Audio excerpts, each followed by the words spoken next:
السلام عليكم ورحمة الله وبركاته. بسم الله الرحمن الرحيم. نحمده ونصلي ونسلم على حبيبه الكريم.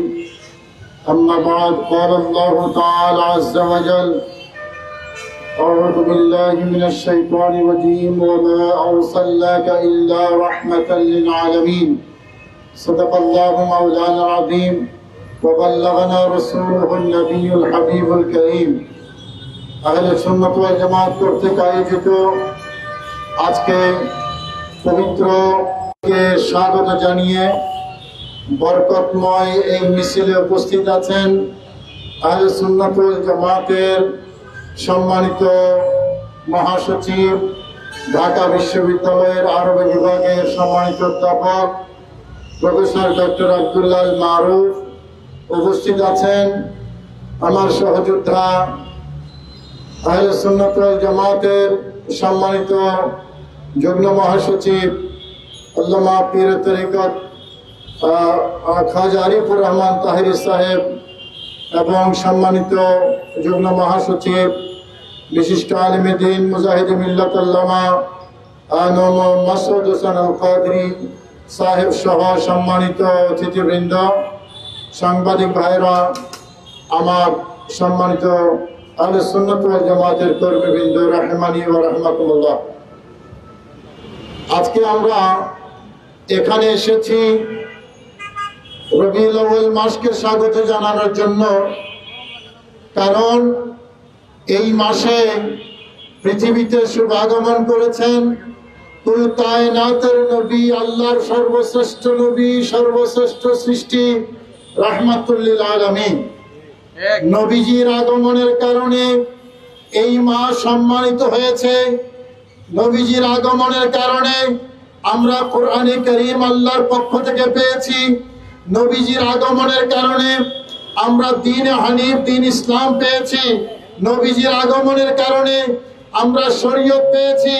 নবীজির আগমনের কারণে আমরা ইসলাম ধর্ম পেয়েছি।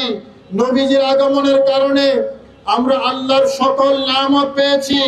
যেই নবীর আগমনের কারণে আমরা আমাদের সকল নিয়ামত আল্লাহর পক্ষ থেকে লাভ করেছি, সেই নবীর পৃথিবীতে শুভাগমন শুধু মানব জাতির জন্য নয়, কুল কায়নাতের জন্যই আনন্দের। আমরা সে কারণে এই মাস রবিউল আউয়াল মাসকে স্বাগত জানানোর জন্য আজকে আমরা এই স্বাগত মিছিলে জমায়েত হয়েছি। আজকে আমার সাংবাদিক বন্ধুদের মাধ্যমে আমরা বাংলাদেশ সরকারের কাছে কয়েকটা আর্জি জানাতে চাই। এক নম্বর, আজকে থেকে শুরু করে সামনে রবিউল আউয়াল এবং প্যারা নবী রাসূল করিম সাল্লাল্লাহু আলাইহি ওয়াসাল্লামকে এই পৃথিবীতে আগমন উপলক্ষে যত মিলাদুন নবীর প্রোগ্রাম হবে, জশ্নে জুলুসে ঈদে মিলাদুন নবী হবে, আলোচনা হবে, সভা সিম্পোজিয়াম হবে, মিলাদুন নবী, নবীজির আগমনকে কেন্দ্র করে বাংলাদেশের আনাচে কানাচে, রাজধানী সহ যত অনুষ্ঠান হবে, সকল অনুষ্ঠানকে রাষ্ট্রীয় পৃষ্ঠপোষকতা দিয়ে, নিরাপত্তা দিয়ে নির্বিঘ্নভাবে উদযাপন করার ব্যবস্থা করে দিতে হবে।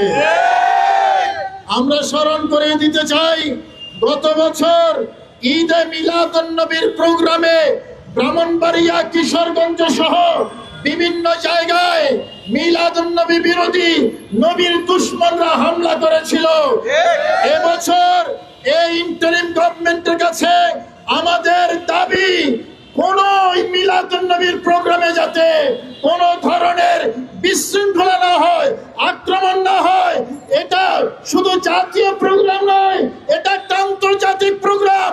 এই প্রোগ্রাম নিয়ে কারো কোনো মতানৈক্য থাকতে পারে না।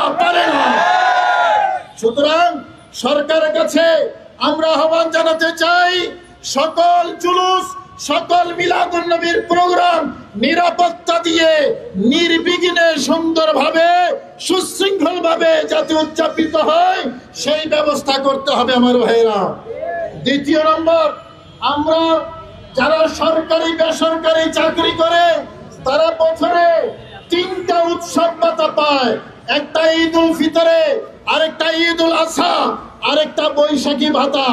আজকের এই অনুষ্ঠান থেকে আমরা সরকারের কাছে জানাতে চাই, দাবি রাখতে চাই, ওই তিনটা উৎসব ভাতার সাথে শতভাগ ঈদে মিলাদুন নবীর জন্য এই উপলক্ষে সরকারি বেসরকারি চাকরিজীবীদেরকে এবং যারা মিল কারখানা চালায় তাদের আপনার কর্মচারী যারা তাদেরকেও ঈদে মিলাদুন নবীর উৎসব ভাতা দেওয়ার জন্য আমরা দাবি জানাচ্ছি। আমার ভাইরা, এই ঈদে মিলাদুন নবী সাল্লাল্লাহু আলাইহি ওয়াসাল্লাম এটা যেহেতু সবচেয়ে বড় উৎসব ইসলাম এবং মুসলমানদের জন্য, ঠিক কিনা? সে কারণে উৎসব ভাতা এখানে দেওয়া বেশি দাবি রাখে। আমরা সরকারের কাছে দাবি জানাই, উৎসব ঈদে মিলাদুন নবীকে কেন্দ্র করে যেন আপনার জাতীয় সরকারি এবং বেসরকারি সবাইকে জাতীয় উৎসব ভাতা দেওয়া হয়। আমি এই দাবিটুকু জানিয়ে আজকে যারা এখানে উপস্থিত হয়েছেন সবাইকে কৃতজ্ঞতা এবং ধন্যবাদ জানিয়ে আমার সংক্ষিপ্ত বক্তব্য এখানে শেষ করছি। আসসালামু আলাইকুম ওয়া রাহমাতুল্লাহি ওয়া বারাকাতুহু।